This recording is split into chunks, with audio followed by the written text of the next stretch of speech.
Desliga o seu microfone. Prontinho.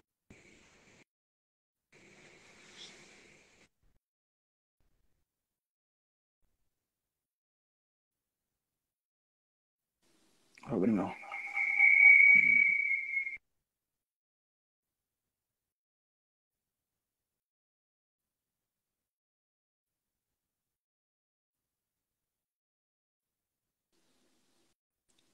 Agora melhorou. Oi, pessoal. Tá dando pra vocês me ouvirem bem aí? Se vocês puderem me ouvir, mandem esse coraçãozinho aqui. A gente conseguiu fazer a conexão aqui hoje. E nós vamos começar, então, o nosso culto do Evangelho do Lar, número 10. Bom, gente, lembrando que na dinâmica do Evangelho segundo o Espiritismo, a gente está seguindo de uma forma sequencial no livro.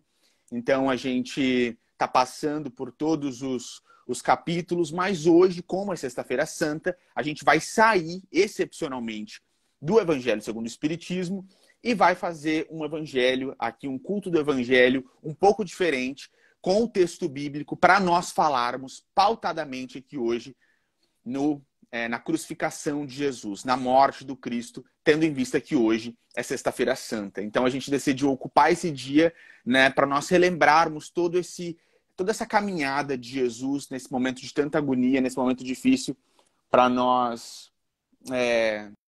Só estava lendo aqui um comentário que mandaram para eu ver se o som estava bem, mas o pessoal falou que está ok aqui. Mas voltando. Então hoje a gente vai ocupar a Sexta-feira Santa, esse dia especial, para nós caminharmos dessa forma e tocarmos a Bíblia nesses textos específicos. Eu acho que é importante aqui a gente explicar a metodologia antes para não causar dúvida. Então a gente sai hoje do Evangelho segundo o Espiritismo, entra propriamente na Bíblia. Nós escolhemos dois evangelhos mais específicos, o Evangelho de Lucas e o Evangelho de João. Nós, como sempre, eu e o Geraldinho, nós dividimos aqui de forma sequencial, então eu começo tratando de uma parte aqui específica da crucificação, de todo o processo de crucificação no Evangelho de Lucas, o Geraldinho segue com o Evangelho de João. Por que esses dois evangelhos com algumas interpolações dos outros textos, como o texto de Mateus? O Evangelho de Lucas, como a gente tem informação pela psicografia do Chico no livro Paulo Estevão, é um evangelho que, na verdade, ele foi dito, é a experiência, é a vivência, é a memória de Maria de Nazaré, da mãe de Jesus. Por isso que o Evangelho de Lucas começa de uma forma tão detalhada com o nascimento de Jesus, falando de Isabel, que é prima de Maria, da família, de Zacarias, que é o marido de Isabel, porque são as memórias de Maria. Então, pela psicografia do Chico, a gente tem a confirmação. A teologia, digamos assim, secular, enquanto ciência secular, ela ainda se debate nesses estudos de quem seria a pessoa que trouxe essas informações para Lucas, se Lucas teria essas informações dele mesmo, de tendo ali aquela convivência com os apóstolos, com os outros discípulos, mas pela psicografia do Chico, a gente sabe que foi Maria que trouxe essas informações. E o Geraldinho vai seguir no Evangelho de João, porque João foi o único apóstolo que estava lá firme e forte, consolando Jesus, com Maria ao lado. Foi o apóstolo que entrou dentro do palácio do sacerdote, e agora a gente entende melhor por que ele foi o único. Com o Evangelho de João a gente tem informação, e com a psicografia do Chico também, de que ele tinha amizade lá dentro com os líderes judeus, então por isso ele consegue entrar. Então essa segunda fase a gente faz com o Evangelho de João, porque ele é muito completo e ele é o testemunho de alguém que estava lá. E nós cremos de coração e por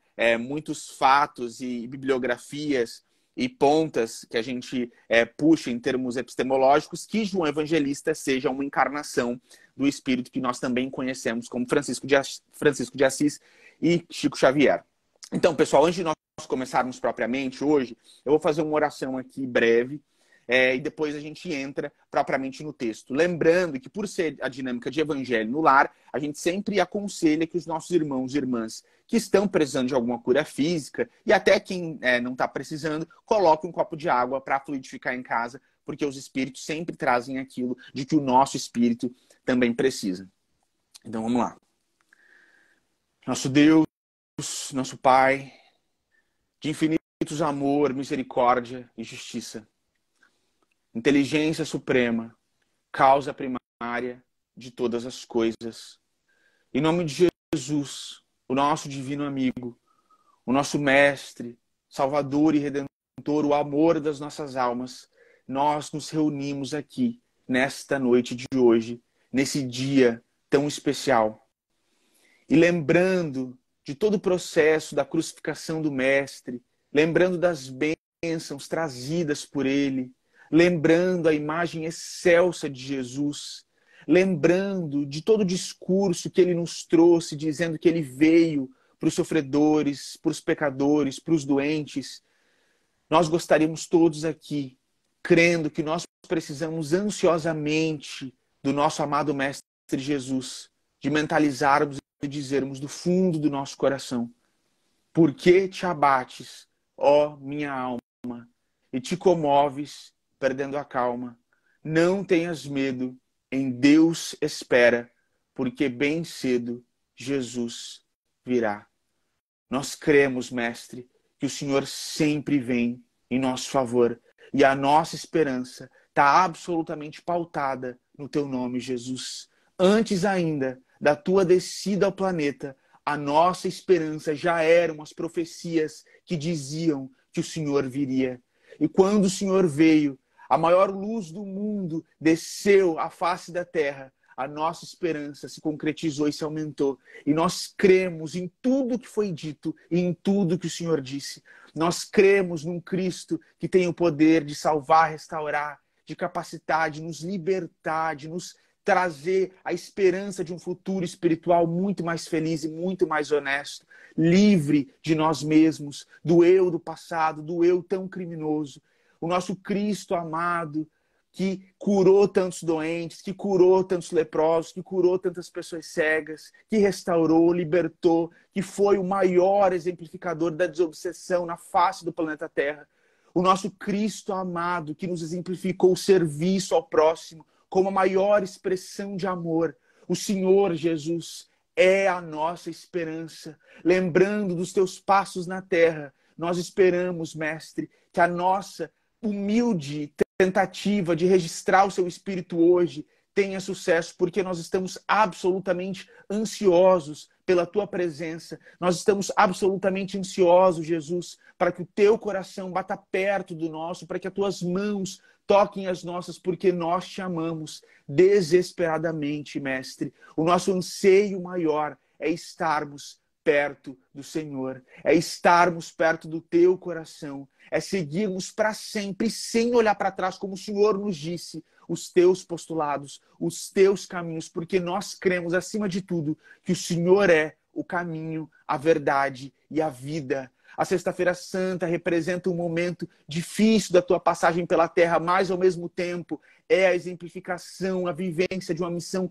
gloriosa, Mestre. É o exemplo máximo da abnegação, da renúncia, do teu amor por nós e de alguém que há muitos e muitos bilhões de anos já entendeu a matéria e o espírito, e que o nosso caminho é o de valorização das coisas espirituais. Por esse exemplo do teu santo evangelho, nós te agradecemos eternamente, Jesus. E de joelhos nós dizemos também pela bênção que é para sempre o Senhor ter vindo ao nosso planeta.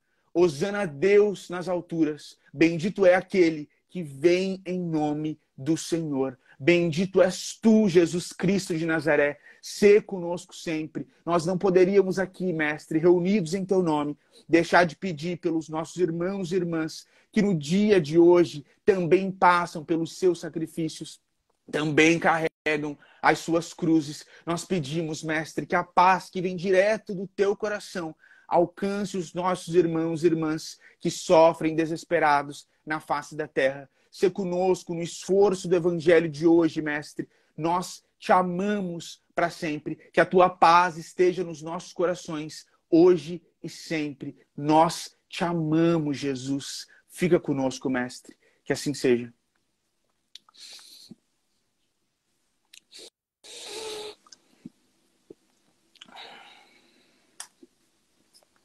Bom, pessoal, então vamos começar no Evangelho de Lucas, no capítulo 22, quando esse contexto todo da crucificação começa a ser desenhado e quando a gente começa no Evangelho a ver os fatos que levaram né, a crucificação do Cristo. Todos eles, esse componente bastante complexo. Então, a gente começa no Evangelho de Lucas com o plano para matar Jesus. Então, estava se aproximando essa festa, né, que os judeus chamavam de festa dos pães sem fermento, que é a chamada Páscoa, né, que também está se aproximando aí no nosso calendário. E os chefes dos sacerdotes e os mestres da lei, por tudo que tinha acontecido, e aí na cronologia do Evangelho a gente vê que a ressurreição de Lázaro foi um ponto alto em que Jesus chamou atenção por um milagre. Então eles ficaram ali afoitos para matar o Cristo, para prender Jesus, para incriminar Jesus, para conseguir de alguma forma tirar o Cristo de cena. Então eles estavam procurando um meio para matar Jesus, mas o Evangelho de Lucas aqui traz para a gente que eles tinham medo do povo, porque o povo, depois de ter visto Lázaro sendo ressuscitado, acreditava piamente que Jesus era um profeta verdadeiro. Nesse momento, na cronologia, a gente volta, porque Lucas não faz esse relato. Então a gente vai fazer um recorte lá no Evangelho de Mateus, no capítulo 6, no capítulo 26, em que a gente tem ali nos versículos do 6 ao 13, Jesus em Betânia. E aí a gente tem essa história muito bonita, que é muito importante, e aqui a gente entende como essa tradição do povo hebreu, ela foi respeitada e ela foi vivida também na trajetória de Jesus Cristo. E essa ideia da unção, de ungir alguém que vai morrer, que é do povo hebreu, ela acontece aqui e ela é relatada no Evangelho de Mateus. Então a gente tem o relato de que Jesus estava em Betânia, na casa de um homem chamado Simão, que era um leproso. E aí aproxima-se de Jesus uma mulher, né, chamada Maria, com um frasco ali de alabastro, contendo um perfume muito caro. E aí o apóstolo Mateus conta pra gente que essa mulher, ela vai ali para trás de Jesus, ela toca no Cristo e ela derrama esse perfume caríssimo sobre a cabeça dele, enquanto Jesus estava sentado à mesa conversando. E aí os discípulos começam a conversar entre eles, falando de desperdício.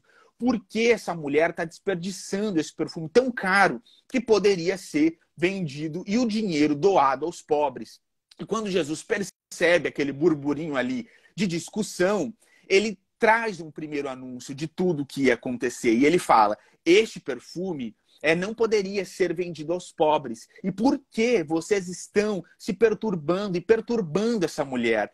Ela praticou uma boa ação para comigo, porque os pobres vocês sempre terão consigo, mas a mim vocês nem sempre terão. E aí quando ela derrama, né, o perfume sobre o corpo de Jesus, ele fala que aquele ato simbólico ela tinha feito a fim de preparar o Cristo para o próprio sepultamento. E Jesus fala assim, e é uma verdade que a gente sabe hoje: eu lhes asseguro que onde quer que este evangelho for anunciado em todo o mundo, também o que ela fez será contado em sua memória. E aí a gente volta agora para o Evangelho de Lucas, né, no capítulo 22, e aí como nós paramos no capítulo 2, a gente volta agora no capítulo 3, e aí na cronologia aqui, Lucas conta desse contexto em que Judas traz Jesus. E aí a gente tem aqui na Bíblia, no texto bíblico, em muitos momentos, essa figura de Satanás, né, que significa aí, a gente tem os relatos tanto de André Luiz e de Humberto de Campos, Satanás entrando na pessoa como um processo de obsessão, uma pessoa que está ligada a espíritos inferiores, mas a Bíblia fala pra gente em vários momentos que Satanás entrou em Judas. E a gente respeita todas as outras escolas religiosas, a gente sempre fala isso, mas a gente fica com esse arcabouço teórico espírita. Então Judas, nesse processo, pelo que a gente entende pelo espiritismo e pela psicografia do Chico, nesse processo de obsessão muito vaidoso, querendo vencer pelo poder material, querendo vencer pelo poder político da época, porque no livro Boa Nova, a gente entende pela psicografia do Chico Xavier que Judas amava profundamente Jesus, mas ele queria que Jesus fosse consagrado um rei materialmente. E ele achava que Jesus era muito bonzinho. Jesus não tinha essa malícia, essa maldade, que na visão de Judas seriam necessárias para que ele prosperasse enquanto um dominador material. Então o que Judas pensa? Que ele ia se aliar àquelas autoridades da época, em se aliando com essas pessoas, ele angariaria algum poder, e quando ele tivesse esse poder, ele sim tornaria o Cristo rei. Ele traria Jesus para essa ascensão material. Então, esse é o contexto de muita vaidade, muito orgulho, que a gente entende que abriu as portas para essa obsessão espiritual de Judas. Então ele se dirige, né, aos chefes dos sacerdotes e aos oficiais da guarda do templo, e aí ele trata com eles como ele poderia, né, ele faz uma combinação, um acordo sobre como ele poderia entregar para aquelas pessoas o corpo de Jesus. A proposta alegrou muito aqueles homens, né? Nossa, então um deles, um dos 12, um dos mais próximos desse homem vai fazer essa entrega. E eles prometem para Judas dinheiro. E esse dinheiro, nessas 30 moedas de prata, que estão descritas lá no Velho Testamento e que também foram uma profecia nos Salmos e nos profetas maiores. E aí, todo mundo ficou alegre, Judas fica alegre com aquele acordo, eles também ficam alegres, e ele consentiu, né, dizendo que ele esperaria uma oportunidade em que ele pudesse entregar para aquelas pessoas o Cristo quando a multidão não estivesse presente, porque eles sabiam que o povo considerava Jesus um profeta.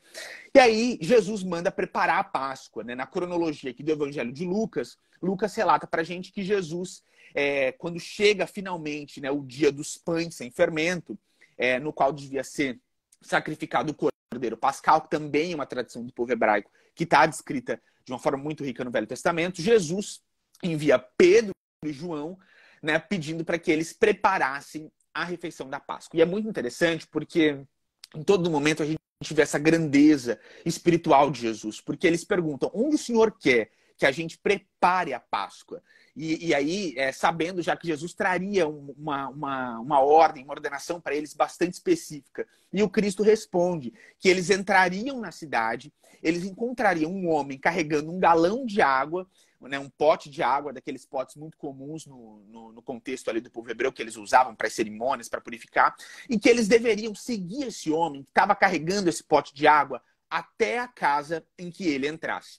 E aí Jesus fala para eles que quando eles entrassem nessa casa, eles deveriam procurar o dono e falar para o dono, o mestre pergunta, onde é o salão de hóspedes no qual poderei comer a Páscoa com os meus discípulos? Então, olha, né, essa autoridade espiritual de Jesus, essa possibilidade de presciência do futuro e essa consciência muito ampla e muito superior à nossa de entender que haveria alguém ali que estaria preparado para tudo isso. E aí Jesus fala para eles que esse homem mostraria uma sala, um salão bastante próprio para que no andar superior da casa, e que eles deveriam preparar a Páscoa ali. Jesus fala para eles que essa sala estaria toda mobiliada e que eles deveriam fazer todos os preparativos.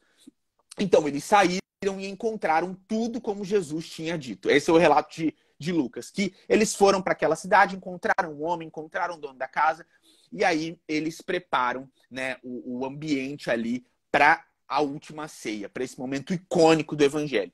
E aí, quando a gente vai falar da ceia do Senhor, o Evangelho de Lucas traz um relato bem interessante, né, tanto quanto rico de detalhes, mas eu acho que o Evangelho que mais traz riqueza de detalhes nesse aspecto, e que acho que a gente pode se deter um pouco mais nesse momento, é o Evangelho de João. Então a gente volta para o Evangelho de João no capítulo 13.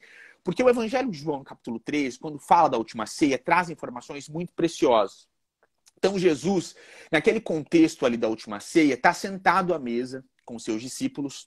E aí, no meio, né, desse jantar, eles estão conversando. A gente imagina que foi um momento muito, muito importante, especial para todos eles. Nesse contexto da última ceia, no Evangelho de João, está descrita uma atitude de Jesus que é muito importante para a gente entender a proposta de Jesus. Porque na última ceia, no Evangelho de João, tem o relato desse momento em que Jesus se levanta da mesa, ele tira a própria capa, coloca uma toalha amarrada na cintura e vai lavar os pés dos seus discípulos.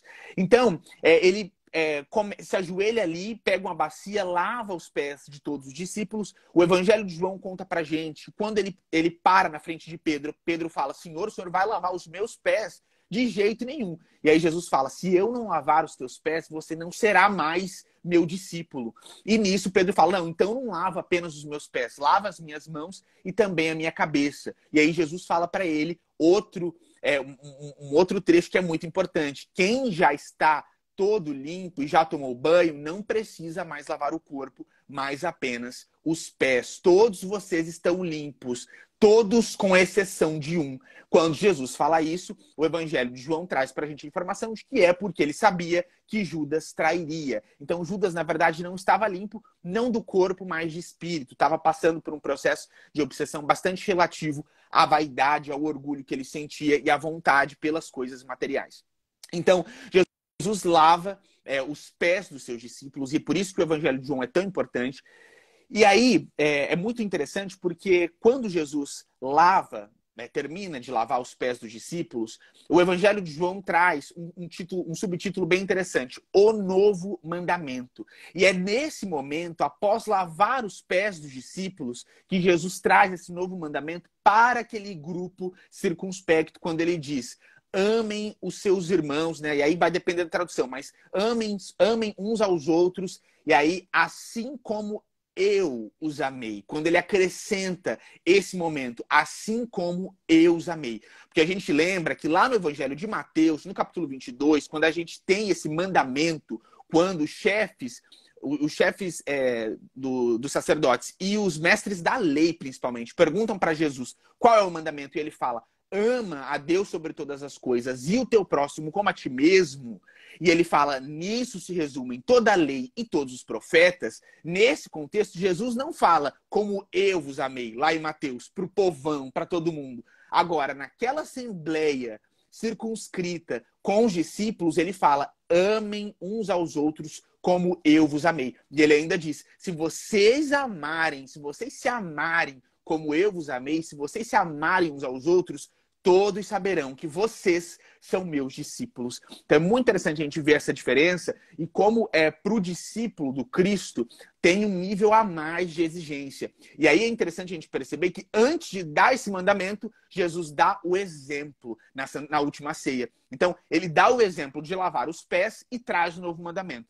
E aí, mais uma vez, a gente se lembra aqui que Emmanuel, no livro Pensamento e Vida, define que amar é, acima de tudo, serviço ao próximo. Então, quando a gente vê a trajetória do Cristo na última ceia, o novo mandamento, e a gente alinha isso com a psicografia de Chico Xavier, e aí com esse texto específico de Emmanuel, a gente percebe que realmente o nosso caminho, em termos de amor, é o serviço ao próximo. E aí, voltando para o Evangelho de Lucas, no versículo 24, a gente tem aqui o relato de Lucas, né, que a gente sabe que é o relato de Maria, de que surgiu entre eles, naquele momento, uma discussão sobre qual deles seria o mais importante, qual deles seria considerado o maior. E aí Jesus fala, os reis das nações dominam sobre elas, e os que exercem autoridade sobre elas são chamados benfeitores, mas vocês não serão assim. Pelo contrário, o maior entre vocês deverá ser como o mais jovem, e aquele que governa como o que serve. Pois, quem é maior, o que está à mesa ou o que serve? Não é o que está à mesa, mas eu estou entre vocês como quem serve. Então, mais uma vez, quando a gente alinha o Evangelho de João com o Evangelho de Lucas, fica clara essa ideia de que amar é servir, como Emmanuel fala. E aí ele fala, vocês são os que têm permanecido ao meu lado durante todas as minhas provações. E eu lhes vou deixar, e eu lhes designo um reino, né? Assim como meu pai o designou a mim. E aí ele diz, para que vocês possam comer e beber à minha mesa no meu reino e sentar-se em trono, julgando as 12 tribos de Israel. E aí a gente entra em outro momento muito interessante, porque quando a gente, mais uma vez, conjuga com o Evangelho de João, lá no Evangelho de João, Jesus fala que um deles o trairia. E aí a gente tem ali que Pedro cutuca João Evangelista, né, que era o apóstolo amado, que não fala o nome dele, né, no Evangelho. Pedro cutuca e fala, pergunta aí, né, faz gesto para ele, pergunta quem é que vai trair o Cristo. E aí Jesus fala para João Evangelista. Olha o nível de João Evangelista, gente, da intimidade, que a gente sabe aí que é o nosso amado Chico Xavier. Fala para ele, aquele que eu der o pão passado no molho, esse vai me trair. E aí o Evangelho de João traz para a gente, mais uma vez, essa ideia, né, de Satanás, que quando Judas come o pão, Satanás entra no corpo dele. Então, mais uma vez, no início aqui do estudo, a gente falou o que significa Satanás. A gente não vai precisar ficar voltando a todo momento. Mas aí a questão é, Pedro, né, bastante curioso, querendo saber quem é trair Jesus e crendo que ele estava pronto, né? Pedro acreditava muito no amor que ele sentia pelo mestre. A gente sabe que ele amava. Ele tinha uma personalidade um tanto quanto forte, muito ativa, um pouco imprudente, mas ele amava muito. E aí no Evangelho de Lucas, o Cristo fala assim para Pedro: Simão, Simão, Satanás pediu vocês para peneirá-los como trigo, mas eu orei por você para que a sua fé não desfaleça. A gente olha o nível disso. Jesus falando que orou por Pedro para que a fé dele não desfalecesse, porque ele sabia o que ia acontecer e o que Pedro faria. E aí vem um momento muito importante, uma frase muito importante de Jesus, que Emmanuel vai tratar sobre ela conosco. E aí Jesus fala para ele: e quando você se converter, fortaleça os seus irmãos. Pedro ainda não estava convertido. Pedro viu Jesus ali no dia a dia, caminhou com o Cristo, mas até aquele momento da última ceia, ele não tinha se convertido de fato. E quando a gente olha, né, que é um juízo de valor absolutamente pessoal, mas quando a gente faz uma análise de todos os textos, considerando aí a psicografia do Chico, a gente tem a impressão de que convertido, ou talvez que estava um pouco à frente, era só João Evangelista, era realmente o apóstolo que estava um pouco acima, que tinha mais calma, que tinha um amor mais equilibrado, que sabia ter esse respeito e respeitar o espaço do outro, conseguia caminhar de uma forma mais pacífica e mais amorosa, né? E demonstrando realmente o que é amor. Mas Jesus fala que Pedro não tinha se convertido. E aí Emmanuel trata dessa frase conosco, e Emmanuel conta pra gente que Pedro vai se converter depois no trabalho cristão. E aí no livro do Chico, Paulo Estevão, a gente percebe esse momento em que Pedro entende o que é o cristianismo, o que é o discurso de Jesus, quando ele está trabalhando ali na Casa do Caminho. E aí Pedro, quando Jesus fala isso para ele, Pedro responde: eu estou pronto para ir contigo para a prisão e para a morte. E aqui, gente, é interessante, porque Emmanuel também fala disso conosco, que Pedro acreditava mesmo, tadinho. Ele acreditava que ele estava pronto para matar e para morrer, para ir para a prisão. Ele era corajoso, ele tinha esse ímpeto. Mas, no fim das contas, na verdade, ele não estava. E mais para frente a gente vai falar dessa negação um pouco mais. E aí Jesus fala para ele, né, que é quando, né, Pedro recebe esse grande aviso. Eu lhe digo, Pedro, que antes que o galo cante hoje, 3 vezes você negará que me conhece. Um momento um tanto quanto tenso. E aí Jesus avisa os discípulos. Então ele pergunta para eles: quando eu os enviei sem bolsa, saco de viagem ou sandálias, faltou alguma coisa para vocês? E aí eles responderam: não faltou nada. E aí Jesus pergunta, né? Faltou alguma coisa novamente? Porque Jesus sempre questionava eles algumas vezes. Eles respondem: não, não faltou nada. E aí Jesus faz a afirmação: mas agora, se vocês têm bolsa, levem-na. E também o saco de viagem. E se não tem espada, vendam a sua capa e comprem uma. Está escrito: ele foi contado com os transgressores. E eu lhes digo que isto precisa cumprir-se em mim. Sim, o que está escrito a meu respeito está para se cumprir.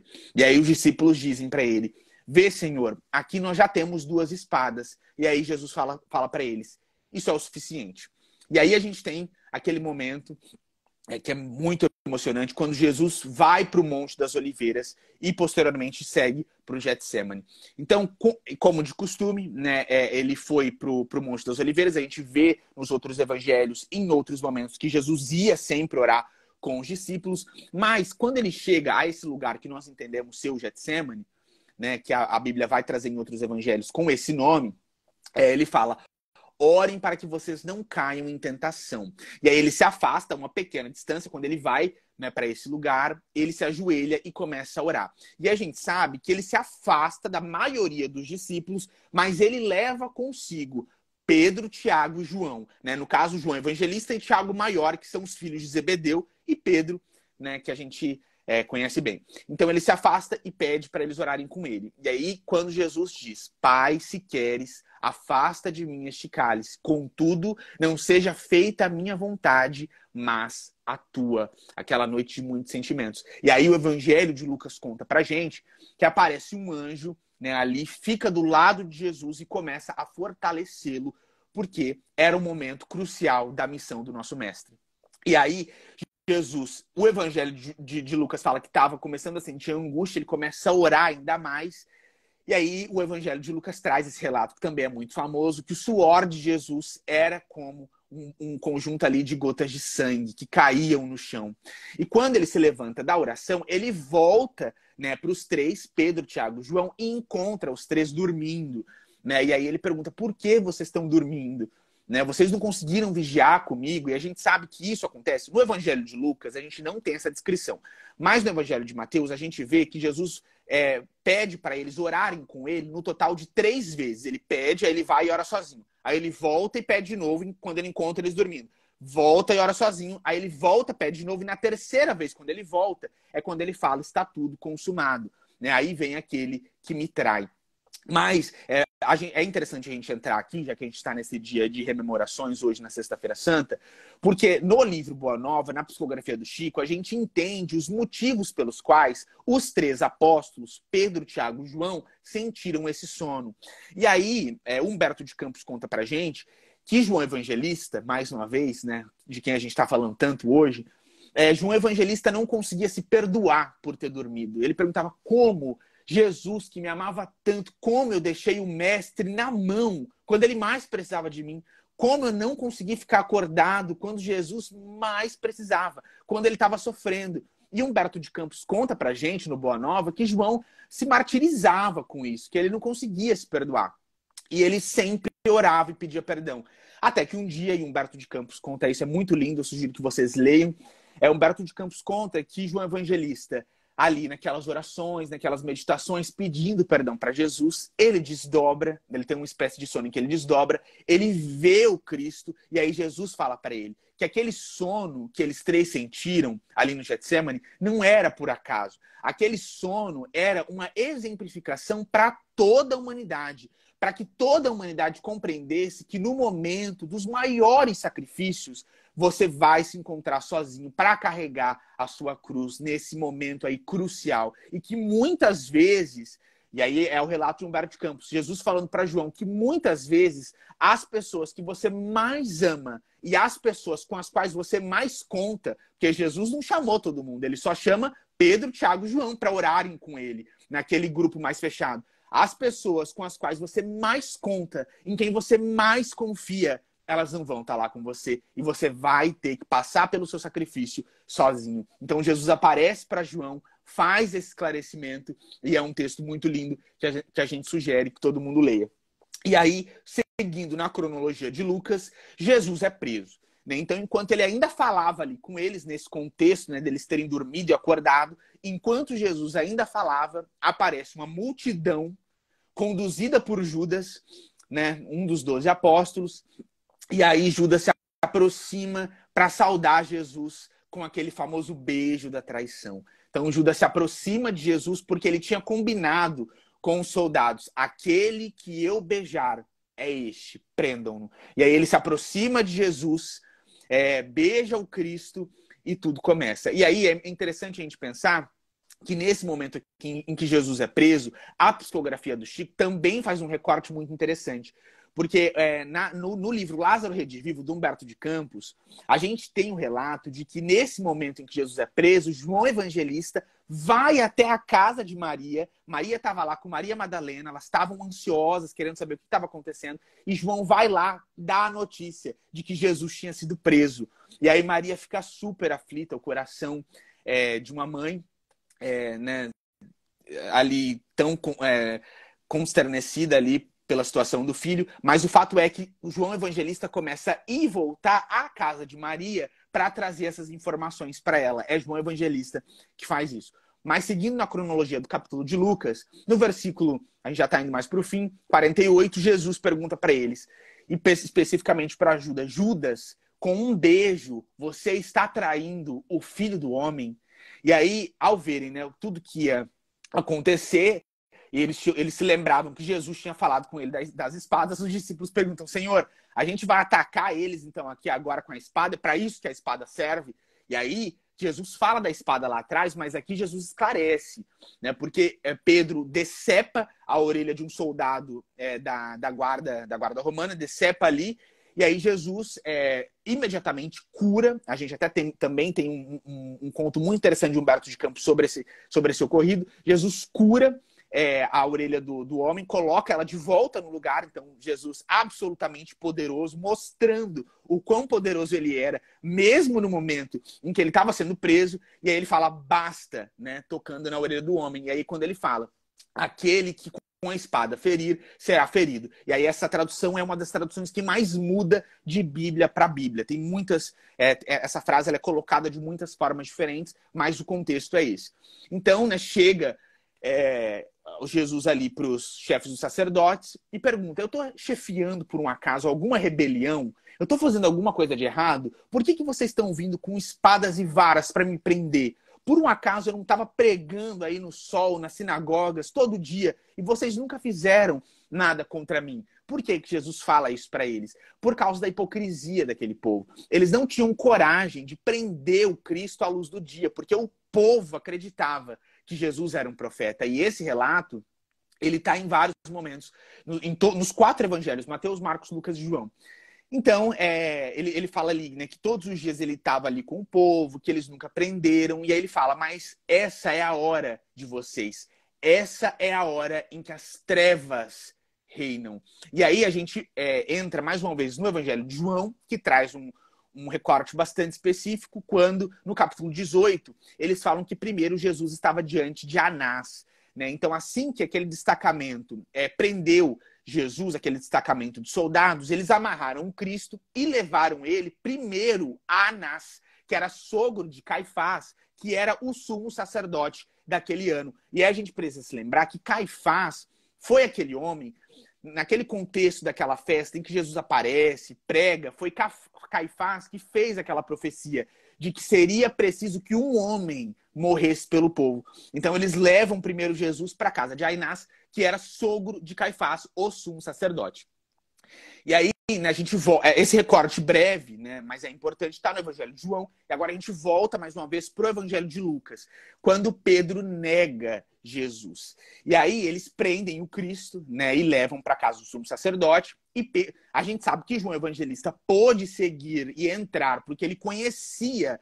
Tudo indica, gente, a gente estava até conversando sobre isso, tudo indica que quem João tinha de contato lá dentro era o Nicodemos. Por isso que João é o único a fazer o relato de Nicodemos, tanto no capítulo 3, quanto lá no capítulo 19, quando João é o único que fala que Nicodemos também estava lá para pedir o corpo de Jesus. Então a gente imagina que o contato de João era Nicodemos. Por isso que ele é o único que fala desse líder judeu.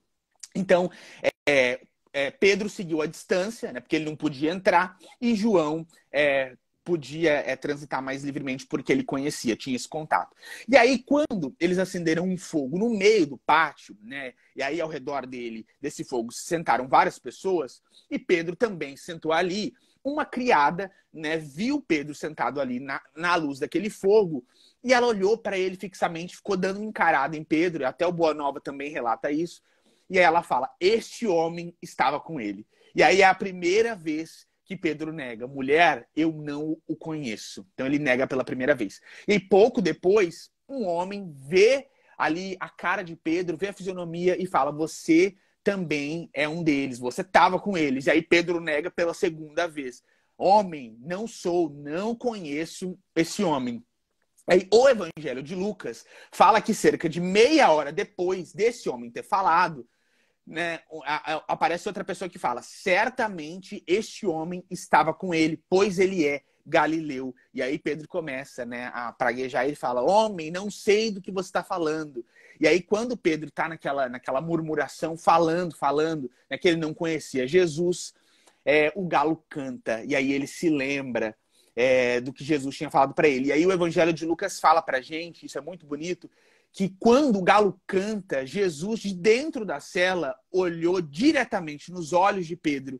E aí Pedro se lembra das palavras que Jesus tinha dito para ele. antes que o galo cante, você me negará 3 vezes. E aí, saindo dali, Pedro chora amargamente. E aí é interessante a gente entrar no Boa Nova, porque no Boa Nova a gente tem um outro contexto e algumas informações a mais sobre o momento em que Jesus conversa com Pedro.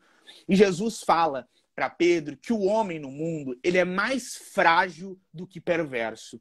E quando o galo canta e Pedro nega Jesus 3 vezes, ele se lembra de que Jesus falou para ele que o homem no mundo é mais frágil do que perverso. E isso se aplica a todos nós. Pedro ele é muito significativo para a gente, porque todos nós podemos nos encaixar nesses sapatos de Pedro em muitas circunstâncias da vida cristã.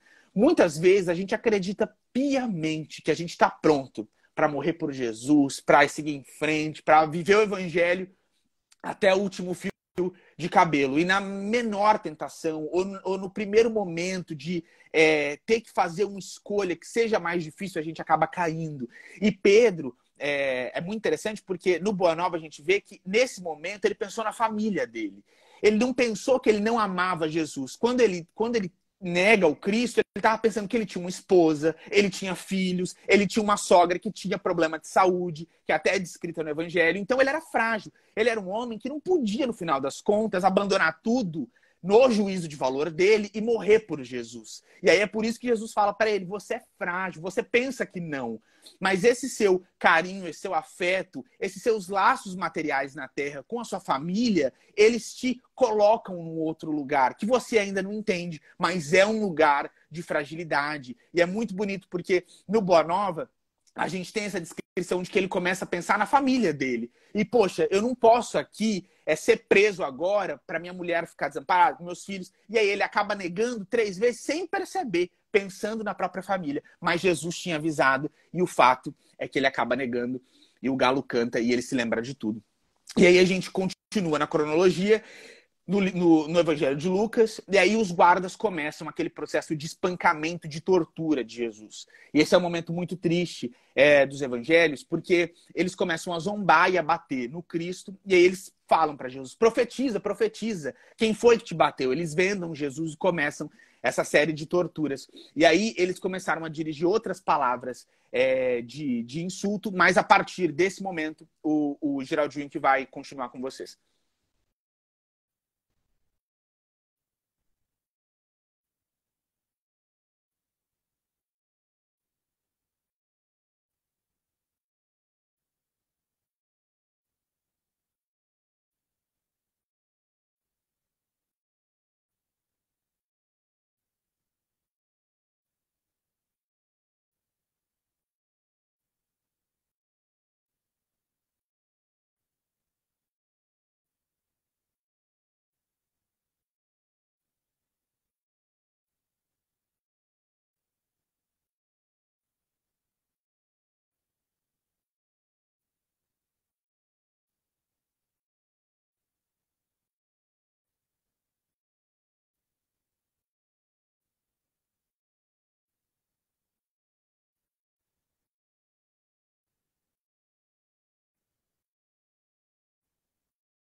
Bom, gente, desculpa aí pelo, pelo lapso, né?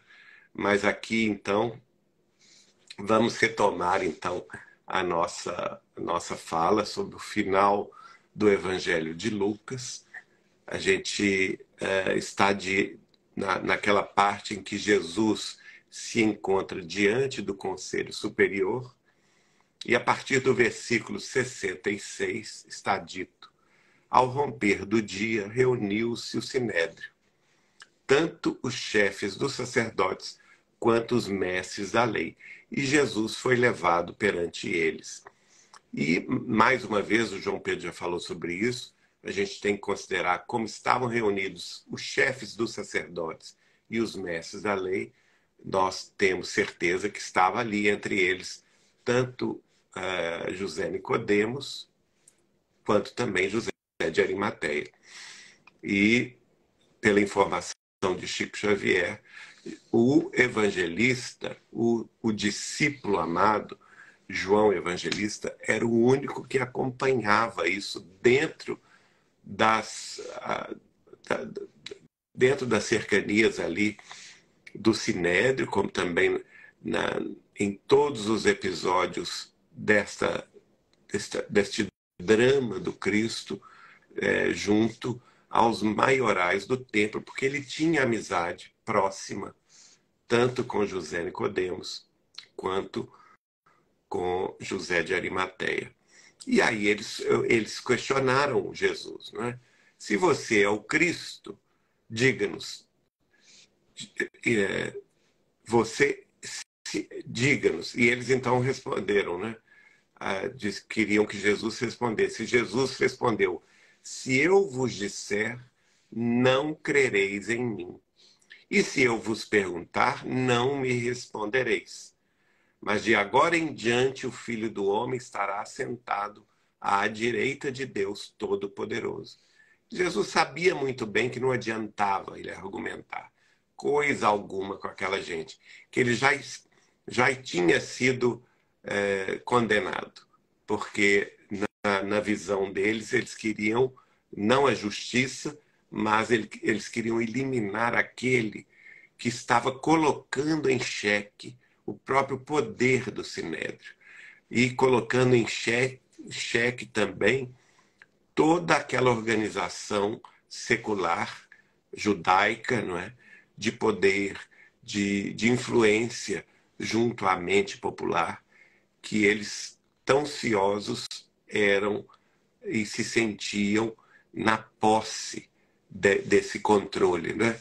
Então, Jesus para eles era e continuava sendo um grande perigo, um grande subvertor desse poder. Por isso é que eles já de antemão já o tinham condenado. E Jesus demonstra isso, mas também não se nega a dizê-los, né? Dizer a eles que a partir daquele momento ele estava assentado à direita de Deus Todo-Poderoso. Vejam bem que Jesus afirma que estava, a partir daquele momento, ao lado de Deus, então, bem antes da própria crucificação. É como se ele entregasse o seu espírito, a condução de todos os acontecimentos humanos na Terra, na mão de Deus, e ele estava, a partir dali, totalmente devotado à condução divina. E, naturalmente, que eles se irritaram com isso, porque eles disseram, está lá no versículo 71, por que precisamos de mais testemunhas? Acabamos de ouvir dos próprios lábios dele. E como se Jesus tivesse ali confessado uma heresia. Mas só que, na realidade, não era heresia alguma. Jesus estava confirmando a sua divina procedência.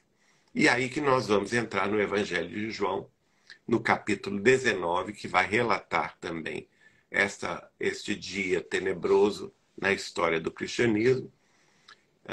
E vamos nos fixar mais aqui em Pilatos, a partir do versículo 1, quando Pilatos manda açoitar Jesus.